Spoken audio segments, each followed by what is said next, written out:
Casos de dengue na Bahia apresentaram um aumento em 2023. O acréscimo foi de mais de 100% no número de casos graves da doença. Apesar disso, o número de mortes continua abaixo dos registrados no ano passado. O repórter João Paulo Reis traz as informações direto de Salvador. Entre os meses de janeiro e abril de 2023, a Bahia registrou um aumento no número de casos prováveis de Zika em comparação ao ano anterior. Foram contabilizados 477 casos, enquanto em 2022 foram registrados 316, representando um aumento de 50%. Além disso, os casos prováveis de dengue também apresentaram crescimento, passando de 29.343 em 2022 para quase 32 mil este ano. Uma outra preocupação entre as autoridades de saúde é com o crescimento dos casos de dengue grave, que tiveram um aumento de 168% este ano.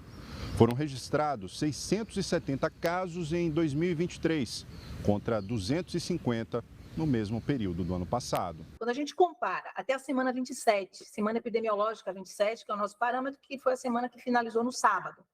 Quando eu comparo esse período com o mesmo período do ano anterior, a gente observa que teve um incremento, um aumento de casos de dengue grave, né? Que aí eu estou falando de dengue com sinais de alarme, essa gravidade maior do que o ano anterior.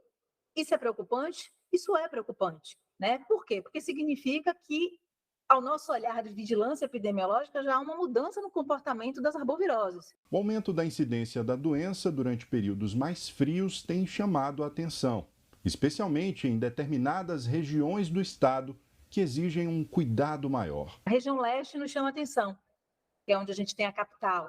Então, ela tem sido um sinalizador. O extremo sul, o sudoeste, o sul, são macro-regiões, aqueles municípios dessas áreas que têm chamado a atenção, que a gente vem trabalhando desde o ano passado, né? Inclusive mandando reforço de nível central para lá, para que essas ações elas possam ser executadas e possam ser realizadas. A gente vai em loco e olha, não está conseguindo diminuir o caso, por quê? Então vamos ver aqui, será que a técnica de identificação está correta? Será que a gente está usando o larvicida da forma certa e a gente tem hidro ao território? A diretora ressalta que, embora o cenário seja desafiador em relação aos casos graves de dengue, é importante destacar que o número de óbitos ainda é significativamente inferior ao registrado no ano passado. Temos até o momento na Bahia 9 óbitos confirmados por dengue grave, certo?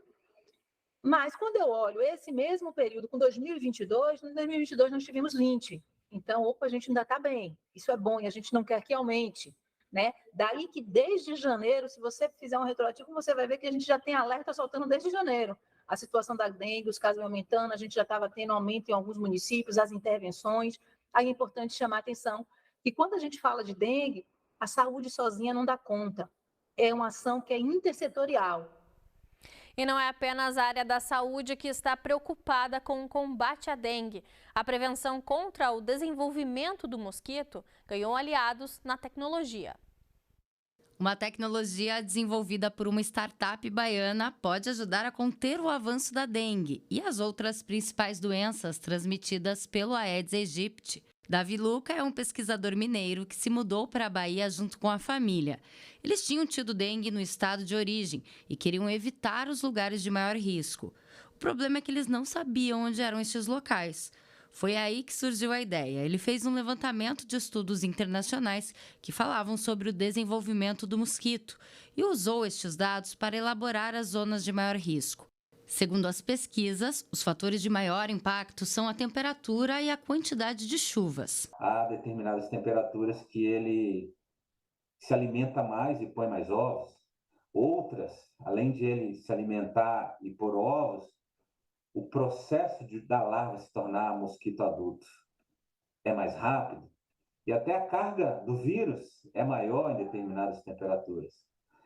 E aí, a partir daí, eu fui buscando dados de satélites mesmo, para que se pudesse saber o que ele estaria fazendo e onde.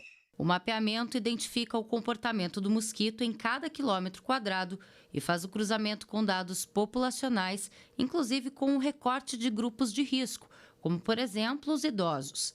A intenção é servir de base para o desenvolvimento de políticas públicas e estruturamento de ações de combate ao mosquito em campo, no sentido de evitar os surtos e não apenas lidar com o problema quando os casos sobem.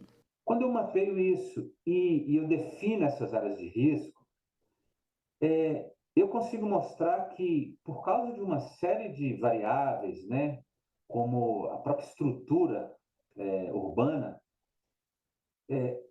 algumas áreas elas têm mais tendência de terem mais casos de dengue. Então, se você já sabe que algumas áreas têm a cara do Aedes aegypti, mesmo que você não tenha problemas ali, é importante você já ficar de olho ali, porque vai ter no futuro. Ainda mais que a gente está falando de que as temperaturas só fazem aumentar no planeta inteiro. O mapeamento recobre todo o planeta. São aproximadamente 730 bilhões de pontos. E os mapas podem ser atualizados diariamente, com os dados de temperatura e precipitação gerados por satélite. Cerca de 730 bilhões de pontos para serem trabalhados para traduzir em áreas de risco, né? E nesse momento eu tenho esses dados todos prontos e precisando de recurso para fazer tudo isso rodar, porque o custo computacional disso é muito elevado, né? Um processo seletivo oferece